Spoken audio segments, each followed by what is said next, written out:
Pan India sensation rebel star Prabhas నటించిన latest movie Salaar long weekend లో కుమ్మేయగా తర్వాత వర్కింగ్ డేస్ లోకి అడుగుపెట్టిన తర్వాత 5వ రోజు మంచి కలెక్షన్లతో జోరు చూపించింది. కానీ 6వ రోజు మాత్రం తెలుగు రాష్ట్రాల్లో కొంచెం ఎక్కువగా డ్రాప్ అయింది.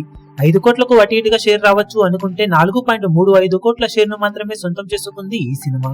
కానీ హిందీలో బాగా హోల్డ్ చేయడం, ఓవర్సీస్ లో కూడా మెల్లిగా పుంజుకోవడంతో ఓవరాల్ గా 6వ రోజు 12 కోట్లకు పైగా షేర్ వస్తుంది అనుకుంటే ఆ మార్కును దాటేసి 12.8 కోట్ల దాకా షేర్ ను ఓవరాల్ గా సొంతం చేసుకుంది ఈ సినిమా.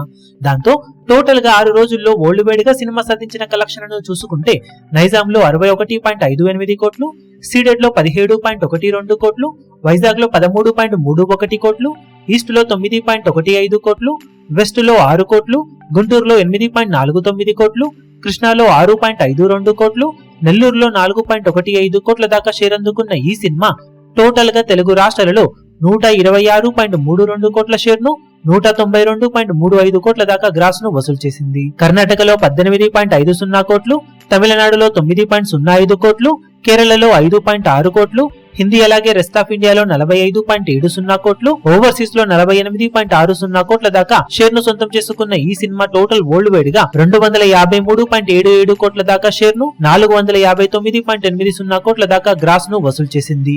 347 కోట్ల బ్రేక్ ఈవెన్ టార్గెట్ తో బాక్సాఫీస్ బరిలోకి దిగిన ఈ సినిమా ఓవరాల్ గా ఇప్పటి వరకు సాధించిన కలెక్షన్స్ కాకుండా 93.23 కోట్ల రేంజ్ లో షేర్ ను సొంతం చేసుకోవాల్సిన అవసరం ఎంతైనా ఉంది. ఇక బాక్సాఫీస్ దగ్గర సినిమా మిగిలిన రన్ లో ఇప్పుడు ఎలాంటి కలెక్షన్లను సాధిస్తుందో చూడాలి. ఈ వీడియో మీకు నచ్చినట్లయితే లైక్ చేయండి, షేర్ చేయండి, ఛానల్ ను సబ్స్క్రైబ్ చేయడం మాత్రం మరవకండి. ఏ చిన్న అప్డేట్ ను మిస్ అవ్వకూడదు అనుకుంటే బెల్ ఐకాన్ ను ప్రెస్ చేయండి.